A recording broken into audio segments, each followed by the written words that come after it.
जिस प्रकार से देखिए कि नगर पालिका के नियम के विरुद्ध जो कार्य किया जाता है, और ये आज का नहीं, कई ऐसे कार्य है जो नियम विरुद्ध किया जाता है। पार्षद पारस देवांगन जी है और मेरे पीछे एक और भी आए हुए हैं, उनसे भी हम नाम पूछेंगे कि कौन आए हुए हैं। और लगातार और बहुत सारे ऐसे आए थे, लेकिन बोलने के लिए केवल 3 व्यक्ति यहाँ पे मौजूद है, के लिए कलेक्टर तक पहुँचना पड़ गया।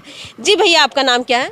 प्रशांत मानिकपुरी, एडवोकेट गरियाबंद। ये गरियाबंद की जो आबादी है काफ़ी है, और यहाँ पर जो स्थानीय युवक जो बेरोजगार हैं या स्ट्रीट वेंडर है, उनके लिए पालिका द्वारा गौरव पथ में जो ज़मीन चिन्हांकित किया गया है, और इसकी नीलामी प्रक्रिया कल से दिनांक 16 तारीख से प्रारंभ किया गया था।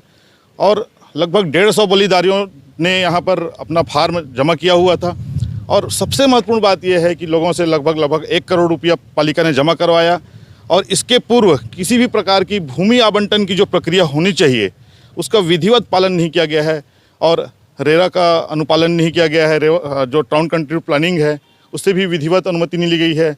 पार्किंग की व्यवस्था, शौचालय की, उनका क्या ड्राइंग है, किसी भी प्रकार का इसमें विचार नहीं किया गया है। और लोगों से सीधा लोग काफ़ी सीधे सरल हैं गरियाबंद के लोग, और सीधा इस बोली प्रक्रिया में भाग ले रहे थे।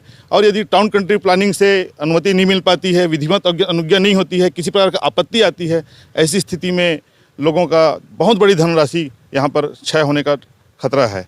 इसके साथ साथ मैं ये भी कहूँगा कि जब रोड की चौड़ीकरण हो रही थी, बहुत सारे स्ट्रीट वेंडर, फल वाले, सब्जी वाले, इधर उधर के तरह के लोग, इनको उसी क्षेत्र पर पहले बसाया गया था, अचानक वहाँ से फिर हटा दिया गया। ऐसे 2 से 3 बार ऐसी हुआ है, और इस स्ट्रीट वेंडर को वहीं पर बसाने की प्रक्रिया थी। और अब कल के लगभग 15 दुकानें आवंटित हुई हैं, उसमें लगभग 10 दुकानें लोकल स्थानीय व्यक्ति को प्राप्त नहीं हुई हैं। तो यहाँ के जो युवा हैं, बेरोजगार लड़के हैं, काफ़ी अपने आप को ठगा महसूस कर रहे हैं। तो उनकी आवाज़ को मैं यहाँ पर माननीय कलेक्टर के पास बताने आया था, परंतु वो हर बार की तरह लिपापोती करते नजर आए। जी, यहाँ पे मौजूद है पूर्व पार्षद जी हैं, उनसे भी बातचीत करते हैं, क्योंकि नगर के वरिष्ठ है। और सबसे बड़ी बात है कि नगर के वरिष्ठ होने के साथ साथ ये नगर की हर छोटी बड़ी चीज़ों को उनको पता है, तो उनसे भी बातचीत करती हूँ। जी, आपका नाम क्या है? परशुराम देवांगन, पूर्व पार्षद, पूर्व मतलब मैं लोक निर्माण का सभापति भी रहा हूँ। और एक खुशी की लहर जरूर हमारे नगर के जो युवा बेरोजगार साथी हैं, फुटकर व्यवसायी हैं, इनके बीच में खुशी की लहर दौड़ी कि चलो पालिका प्रशासन की ओर से कम हमको पूर्व में जो वादा किया था कि हम आप सबको व्यवस्थापित करेंगे, और व्यवस्थापन का कार्य अस्थायी रूप से किए थे गौरव पथ जो गांधी मैदान है उसके किनारे पे। लेकिन कहीं न कहीं मतलब कुछ ऐसे मतलब चंद लोग तो जो उनको हटाने का भी प्रयास किए और हटा दिए, तो आज वो फुटकर व्यवसायी अपने अपने घर के सामने ठेला टक्कर लगा के अपना जीविकोपार्जन कर रहे हैं। मैं इतना ज़रूर कहूँगा कि हमारी भी योजना रही, जब हम सभापति रहे तो उस समय भी मतलब ये प्रस्ताव लेकर के आए थे परिषद की सामान्य सभा में, कि अगर हम गौरव पथ में हम व्यावसायिक परिसर बनाएं और उसमें मुख्यमंत्री स्वावलंबन योजना के तहत इन लोगों को अपन छोटी छोटी गुमटियाँ बना करके दें, तो कम से कम इनको मतलब एक रोजगार का साधन और स्थायित्व तो मतलब इनको मिल जाएगा। और जो सड़क के किनारे जो गुमटी लगा के बैठे हैं, जैसे आज बस स्टैंड के चारों ओर आप देखेंगे बस घूम नहीं पाती, आए दिन तू मैं होते रहता, लड़ाई झगड़ा होते रहती है, और सभ्य लोगों का बसेरा नहीं रहता वहाँ पर। सारे असभ्य और अनैतिक कार्य में लिप्त लोग वहाँ पे रहते हैं। जुआखोरी चलता है, शराबखोरी चलता है, नशे के लोग, सभ्य परिवार के लोग 2 मिनट वहाँ पे रुकना पसंद नहीं करते। इतनी मतलब फुटकर उसमें मतलब व्यवसायी लोग अपना बढ़ा करके बैठे हैं। बस ठीक से घूम नहीं पाती, एक बस अगर घूमती है तो एक मोटरसाइकिल को भी बाजार जाने के लिए तकलीफ होती है। मैं इतने ही बस कहूँगा, कम से कम अभी वर्तमान में जो भी मतलब निर्वाचित पार्षद या अध्यक्ष चुन करके आए, बहुत उम्मीद के साथ नगर के मतदाताओं ने उनको चुना, और उनके हित में इन लोगों को प्रस्ताव पारित करवाना था कि हम स्थानीय लोगों को और स्थानीय बेरोजगार लोगों को हम उसमें दुकान बना करके देंगे। आज जो पैसे वाले हैं 14 से 15 लाख 16 लाख के बीच में आरक्षित जो दुकानें हैं वो आवंटित हुआ है आम बोली के माध्यम से, तो गरीब परिवार के बेरोजगार कहाँ जाएंगे? उनकी चिंतन कौन करेगा? बहुत उम्मीद के साथ इनको चुन करके भेजे हैं।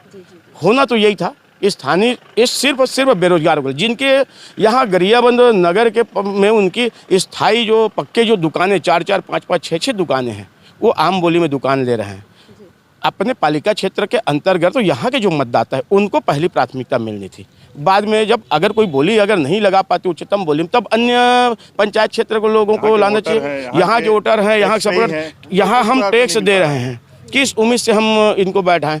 गरियाबंद नगर पालिका टोटल अव्यवस्थित है देखा जाए। अभी NH 130 का भी काम चल रहा है। मेरी जानकारी से 1260 यहाँ पे विद्युत पोल लगाए सौंदर्यीकरण के लिए। आज पूरी विद्युत पोल को उखाड़ दिया गया। अभी 35 लाख का इसमें फुहारा बनाए थे हमर गरियाबंद करके। शर्म आती है हमको देख करके।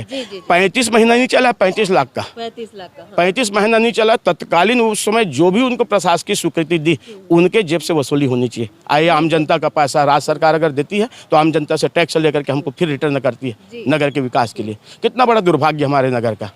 साईं वाटिका बना, क्या उनको ये नहीं मालूम था कि नेशनल हाईवे की परिधि क्या है?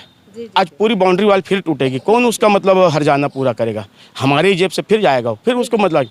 अभी जैसे ये जो पेवर ब्लॉक उखाड़े हैं ये कहाँ जा रहा है? इस पे भी होनी चाहिए और वो पेवर ब्लॉक फिर दूसरी जगह जाकर के शिफ्ट हो रहा है। फिर उसको पेवर ब्लॉक लगाएंगे फिर उसकी बिलिंग करेंगे। मतलब कुल मिला के गोलमाल है नगर पालिका। इसकी गहन जांच होनी चाहिए। और एक बिना प्लानिंग के इन लोग जो बनाते हैं लगभग गरियाबंद की जो परिधि है 1 से 1.5 किलोमीटर के अंदर करता है। जैसे इधर अपन जाएंगे कोकड़ी तक, इधर आएंगे कलेक्टर तक, उधर पारा गाँव, भूतेश्वर नाथ चौक, उधर आमदी तक के सभी जगह केबल का विस्तार हुआ है। जब सार्वजनिक विद्युत पोल लगाए तो अंडरग्राउंड केबल विस्तार मात्र 2 से 3 इंच के नीचे, उसमें भी करोड़ों रुपए की मतलब केबल बिछा होगा। आज मुश्किल से 1 से 1.5 साल हुआ है विद्युतीकरण का कार्य किए बिना प्लानिंग का। आज फिर सबको फिर उखाड़ रहे हैं। तो करोड़ों रुपए की क्षतिपूर्ति कौन करेगा? ये भी आक्रोश है, जन आक्रोश। आम जनता से लेंगे ना, आम जनता के टैक्स से द्वारा हम टैक्स देंगे। लेकिन ये मैं तो ये बोलता हूँ कि तत्कालीन जो भी पदाधिकारी निर्वाचित रहे होंगे उस पद पे जिम्मेदार पर्सन, उनके जेब से वसूली होनी चाहिए। राज्य सरकार और माननीय जिला कलेक्टर महोदय से अभी हम मौखिक इसी विषय में चर्चा किए। मैं तो बोलता हूं कि इसमें बहुत ही कड़ाई से नगरीय प्रशासन विभाग को भी मतलब ध्यान देना चाहिए। उस विभाग के सचिव को, मंत्री को ध्यान देना चाहिए। बिना प्लानिंग का जो इन लोग जो काम करना ठीक नहीं। और दूसरा नगर हित में नगर के युवा जो बच्चे जो आज बेरोजगार होकर के घूम रहे हैं, इन बच्चों का भविष्य क्या होगा, इस पे चिंतन होनी चाहिए। यही चर्चा आज किए हैं। इसकी गहन जांच हो और जो पात्र हैं उन्हीं को आवंटित करें और खासकर स्थानीय नगर के जो मतदाता है उनको। जो भी आपका रोस्टर प्रणाली उस रोस्टर का पालन कीजिए और कीजिए। 2 बजे रात तक के चला है, देर रात 2 बजे तक के आम नीलामी। कौन सा नियम है कि 2 बजे रात तक बिल्कुल ये प्लान किया जा रहा है? वही कल हमने CMO साहब से हमने मौखिक आपत्ति ली कि इतना समय हो गया, 2 घंटे का आपने ब्रेक 2 बार दिया, 2 घंटे का आप ब्रेक करके क्या किए? अब वो हमको समझ में नहीं आया क्या किए इन लोग बंद कमरे में। गोल। उसके बाद फिर 2 बजे तक के फिर चालू किए इन लोग। मतलब उसके बाद बोले रात भर होगा। ऐसा नहीं होता भैया। ऐसा कौन सा मतलब आप 11 बजे रोजाना आते हैं, 10 बजे आते हैं, 5:30 को अपनी चेंबर छोड़ के चले आते हैं। 2 बजे रात तक के क्यों काम नहीं करते? अगर इतने अगर जनता की हितोषी है तो 2 बजे रात तक के बैठना चाहिए इनको अपनी चेंबर में और आमजन की बात सुननी चाहिए। बहुत गलत हो रहा है। मैं इतना ही आपके माध्यम से, मीडिया के माध्यम से इतना ही आग्रह करता हूं कि जो भी मतलब हमारे जो साथी जो सुने या आमजन सुने, बराबर इसमें चिंतन हो और नगर हित के लिए वो सोचे भविष्य के लिए कि हमारा नगर किस ओर जा रहा है और हम किसके हाथ में हम नेतृत्व दें। इतना ही बस मैं कहना चाहता हूँ।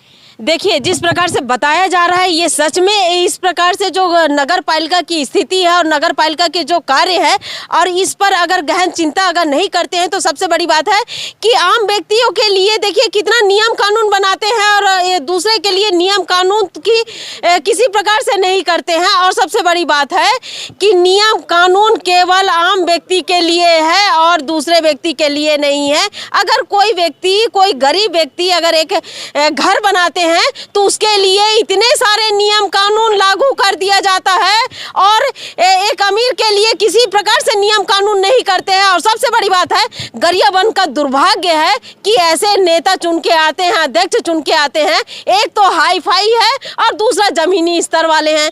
यानी कि ऐसे नेता भी नहीं आए कि जो बीच वाले हैं कि कम से कम नगर की, गरियाबंद की स्थिति को सुन सके, गरियाबंद की जो जानकारी ले सके और गरियाबंद की जो विकास कर सके। और सबसे बड़ी बात है कि देखिए करोड़ों रुपए का जो बंदरबाट किया गया, करोड़ों रुपए जो खर्च किया गया, करोड़ों रुपए जो आज बर्बाद हो गए हैं NH 130 बनने के पहले, तो ये आप देख सकते हैं कि इस प्रकार से जो गतिविधि है और गतिविधि के साथ साथ मैं ये देख रही हूँ कि गरियाबंद जिला का जो दुर्भाग्य है वो आप ये देख सकते हैं कि किस प्रकार से है और इस पर रोक लगनी चाहिए। मैं कलेक्टर साहब से कहूंगी कि कलेक्टर साहब, आप जो आवेदन आया है इस पर गहन चिंतन करते हुए आप ये देखिए कि ये क्या हो रहा है और इस पर कड़ी कार्रवाई भी होनी चाहिए। और जो आम जनता की टैक्स की कमाई का जिस प्रकार से करोड़ों रुपए का बर्बाद किया गया है, तो सीएमओ के ऊपर में भी और जब वो नगर पालिका अध्यक्ष जो थे